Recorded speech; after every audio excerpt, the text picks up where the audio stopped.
There can't be many New Zealanders who don't know at least one person who's cheated the ACC or an insurance company. It's often not even considered cheating, just exaggerating the truth and taking what you can get.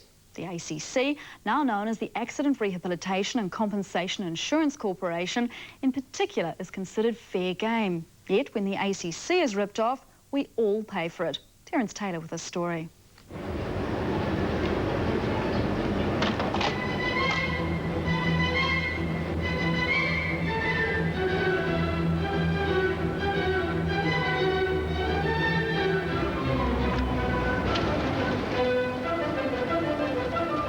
Every working day at a high-security facility just outside Wellington, the ACC prints and mails out 2,500 cheques. Payments to health professionals and their patients. Of those 2,500, the ACC reckons at least 250 a day, 10%, go straight into the pockets of fraudulent doctors or malingering patients.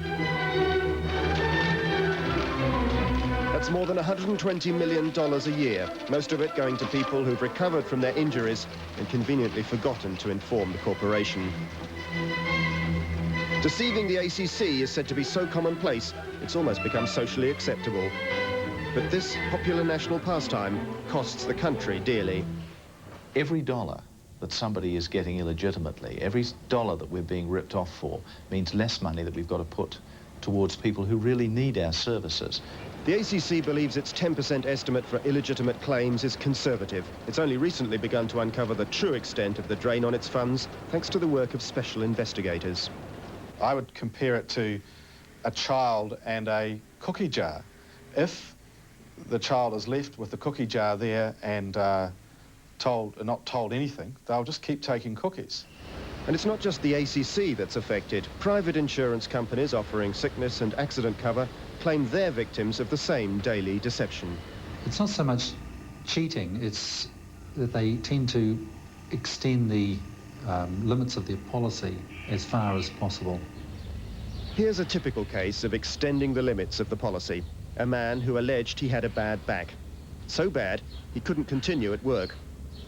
Instead, he was at home on his farm, claiming around 80% of his previous wages from the ACC, plus another $300 a week from his private insurance company, while he potted around, performing light and not so light duties.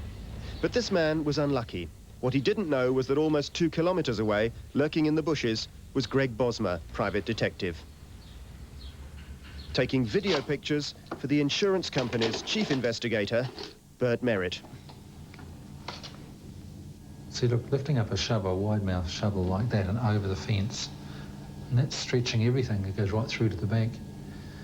Well, it's quite clear from the video that his back's moving very freely, and he certainly isn't totally disabled. So then you get the video back and you decide he's not disabled. What do you do then?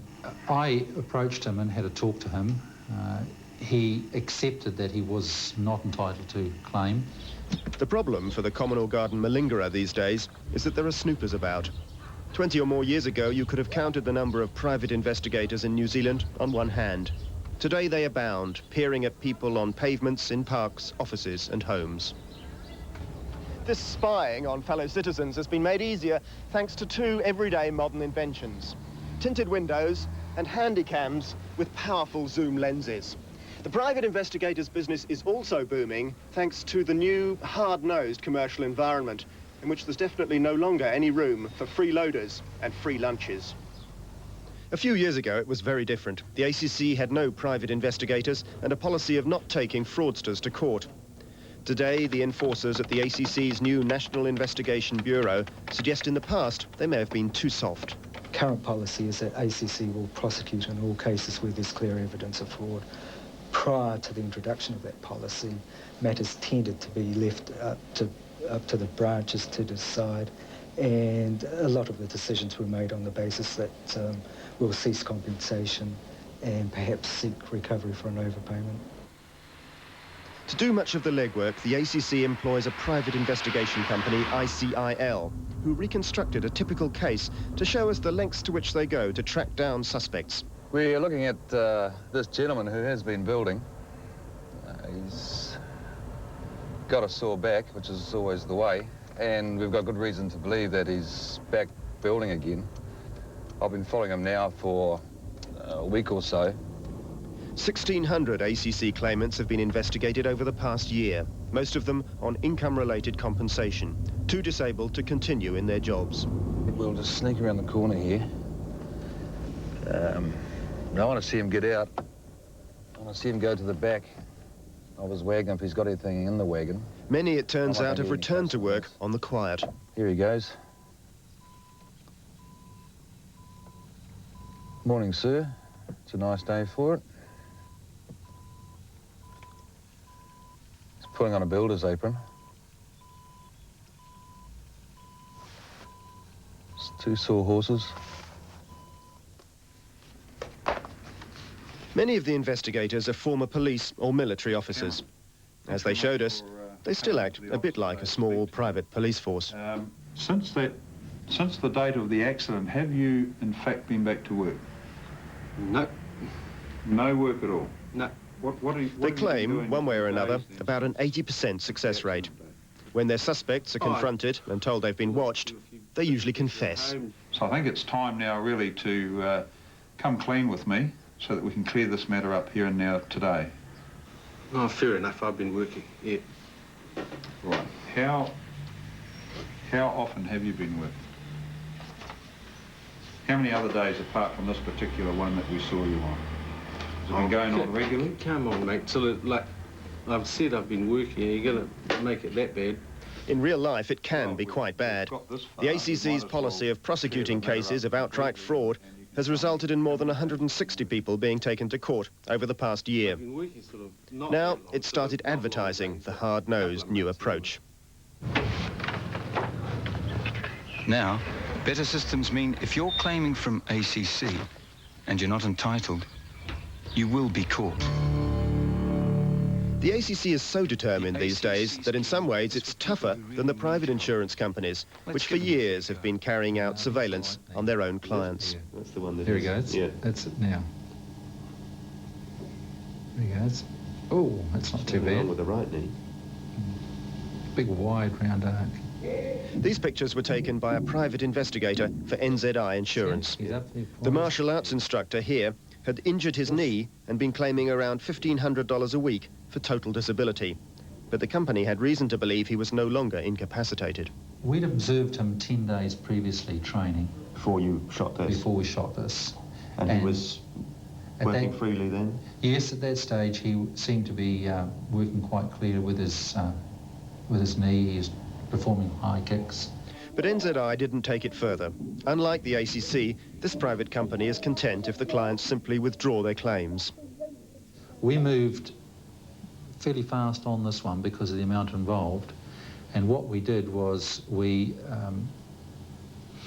discussed it with brokers and the people concerned, and the claim was withdrawn fairly quickly, fairly promptly. And that was as far as it went. It was the same story with the woman in this video. She was trying to claim a lump sum of $80,000 for disability suffered after breaking her ankle. Whoops. See how that sort of folded under? Now, if that ankle, look at that. She looks all right now. What she's telling us is that her ankle has never healed and she can no longer have the use of the ankle. She has to have total loss of use of the ankle. She said that she can no longer walk freely, she can't work, and she can't bend or flex the ankle.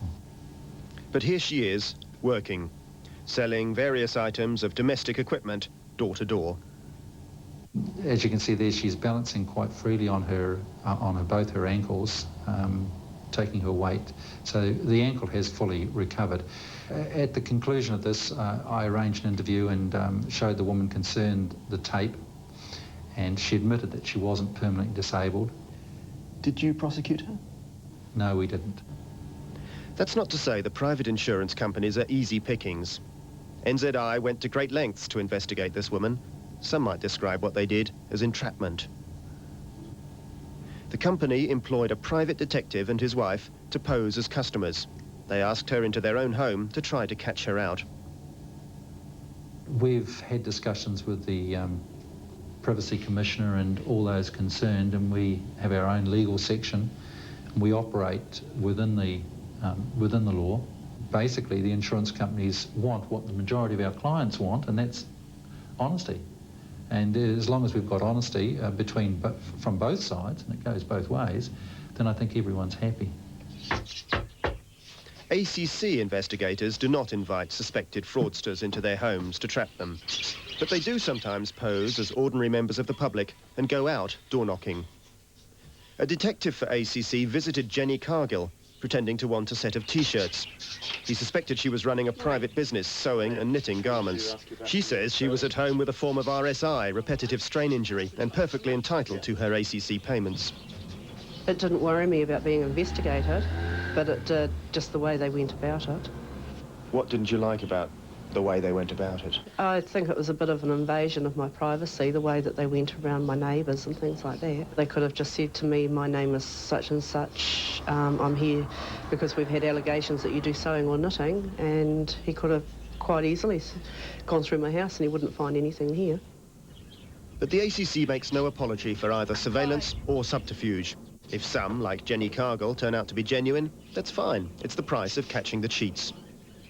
We do act, I suppose you could say we do act to some degree as police, and that we do investigate cases where we believe the system is being abused. So, to some extent, you're snooping on your own clients? Only when we have reason to believe that they're ripping us off. When we force it up this way, that gives you pain. The battle against rip-offs, however, has pitched the ACC up against some health professionals. The Private Physiotherapists Association, for example, suspects the corporation uses too much surveillance. It may be that when the private investigator is snooping around and seeing somebody digging in the garden or building their house or whatever it might be, that may be their better week or weeks in their rehabilitation. They may not see the patient in bed, may not see the sleepless nights that they've had that night because of pain. But at the same time, the ACC is highly suspicious of many in the medical profession. It says some doctors are too ready to act in their patients' interests at the expense of the corporation. Sure, a doctor must work in the patient's best interest, but surely they must work in the patient's best interest from a medical point of view. Are they also there to make social judgments about the patient, to say this patient should receive a certain level of income from ACC, even though there is no longer any relevant injury there? Many medical professionals deny that's what they do. They say they only treat patients who have genuine injuries. We're busy professional people, and we're not going to have our rooms full of folk who are malingering. The ACC goes further than suspecting the medical profession of helping their patients abuse the system. The corporation's investigators believe many medical providers are themselves cheats. Probably more than 10%.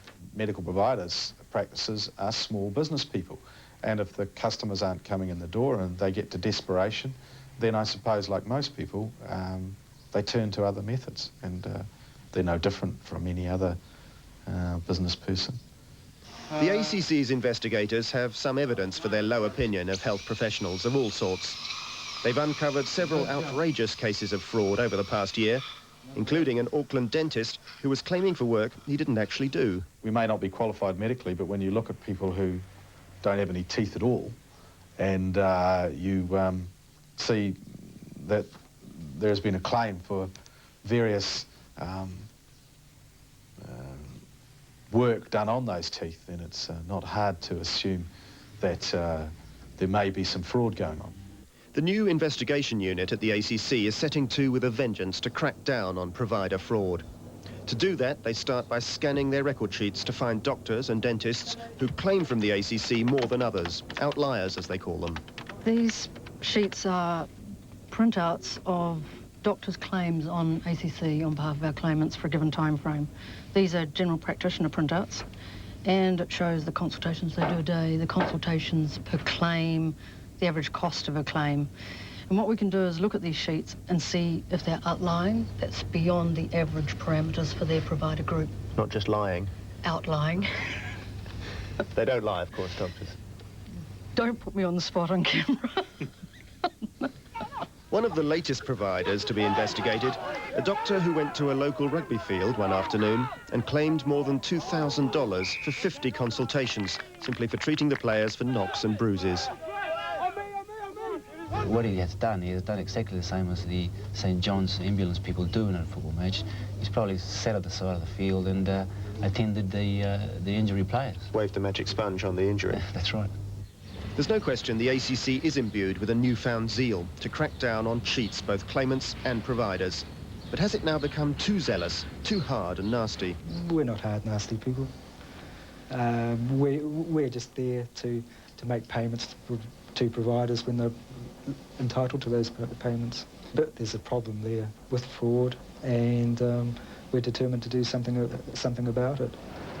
The ACC has been subject to much public criticism for being hard, for not paying out when it should. This is the other side of the story. The ACC paying out when it shouldn't and now endeavouring to stamp out some of the abuse. If you are defrauding ACC, you are defrauding your neighbour, you are defrauding your workmate, you are defrauding other members of your own family. And we have to make it unacceptable for people to ride the ACC scheme. Perhaps partly because of the ACC's unpopularity, doing it out of money has become an acceptable practice. The corporation says hundreds of New Zealanders have been taking the scheme for a ride. If that's true, it may be time to pull them off the gravy train. And ACC says that since its advertising campaign started last Sunday, virtually every local branch has received anonymous calls about possible rip-offs. Coming up, the inner-city apartment boom that's changing the way we live. And whatever happened to? We revisit some of the people we've met this year.